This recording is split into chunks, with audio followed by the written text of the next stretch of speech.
Hi guys, I'm going to read one of my very favorite Christmas books with you all today. It's called Mooseltoe. 'Twas the season, and Moose was merry. He joyfully tickled the ivories with a tuneful of tidings and a flurry of fa-la-las. He was so full of ho-ho-hos, even his moustache had the holiday spirit. But Moose was more than just a bit merry and bright. He was busy, busy, busy. There was a lot to be done on his list of to-dos, but with orderly organization and a bit of regimentation, lots of imagination, and plain old Moose know-how, getting ready for the big day should have been simple, easy, yes, in all probability, just perfectly perfect. He wasted not one merry minute. Moose got moving and put some hustle into the holiday bustle. He went to work, he wrote cards and letters till his hooves hurt. Check. He shopped till he dropped. Check. He hauled home boxes and bags and presents galore. Moose had gifts for everyone stacked from the ceiling to the floor. Check, check, check. Then he rapped yo, yo, yo. He ribboned ho, ho, ho. He put on each and every package. He tied a big, beautiful bow. Check and double check. So far, so simple, so easy, so perfectly perfect. Another look at the list, and Moose headed for the kitchen. He pulled out the pots, pans, and bowls. He sifted through stacks and racks of cookbooks. He whisked with his left, spooned with his right. Moose baked tons of tins of cookies. Check. Dozens of cakes, breads, and sweets. Check, check, check. He made jellies, sticky jams. Moose roasted a goose and some chestnuts. He toasted marshmallows and yams. Check, check, check, triple check. Yes, yes, so simple, so easy, but of course, so perfectly perfect.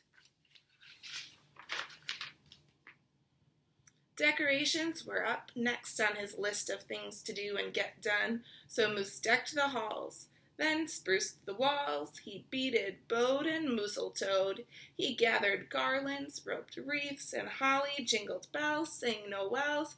Oh, good golly, this Moose was jolly. Check, check, check. Check, check, check. Check. Last but not least, he hung all the stockings, each and every one with special care, and just in time, too. Soon, Santa would be there. Check and final check. Yes, sirree. Getting ready for Christmas was an absolute snap, and so simple, so easy, and if he did say so himself, Moose thought totally, utterly, completely, perfectly perfect. On that night before Christmas, Mother, little Sissy, Bucky, and Junior looked all through the house. What a job Moose had done. Everything looked bountiful, festive, quite fine indeed. There was just one minor problem, if you will.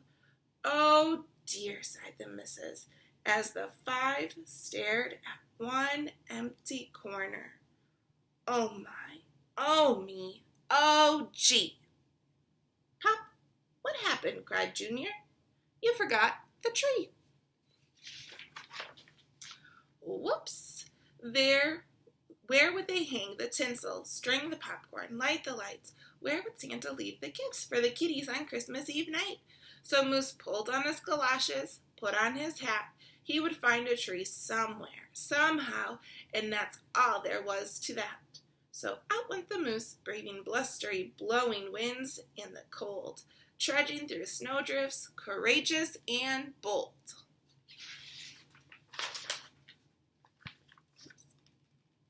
Moose first hoofed it down to the corner, not a tree to be had. Then he slid around the blocks. Uh-oh, things were looking bad. He went down every boulevard, street, and little road. He looked down lanes and alleys. Every tree had been sold.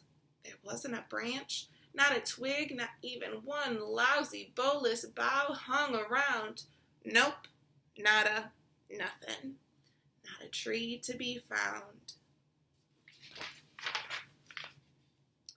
No tree, sighed sad Moose as he came home empty-handed that snowy eve. The Kids tried to make the best of it. They said, "Oh, so who needs a tree?" But Moose could plainly see they were short on glee. He knew he had to do something, and that's just what he did. In the empty corner he stood, spread out his arms out very wide. Then he smiled at his children, and he winked at his bride. "Kids," he declared, "fetch your forgetful pop some of that tried and true family glop." So back came the kids carrying a big pot of glue, and without a word to another, they knew just what to do. They each took a part, grabbing strands, taking hold, then carefully, oh so carefully, they glopped and they plopped and they pasted and they pressed and they curled and they twirled every which way a follicle could fathom, until Moose's magnificent moustache was indeed even more of a marvel to see. Moose was just a few needles shy of being an evergreen tree. They strung Moose with lights from his head to his toes, and they draped him with tinsel, beginning right with his nose. They hung balls that were shiny and bells that twinkled, candy canes, berries, and plums, sugar sprinkled. Then they all stood back, Junior plugged in his pop. Ooh, yes, Moose truly was one incredible sight. He was glorious and glowing, and boy, oh boy, was he ever bright. Then Junior placed the star on top of Moose's head. He gave him a kiss and a pat, and they all headed off to bed. Except Moose, of course. He stayed in the corner instead, still twinkling and blinking and waiting for Santa. Oh, so it wasn't so simple, and it wasn't so easy, and okay, it wasn't perfectly perfect, but do you know what? It was pretty close. Ho,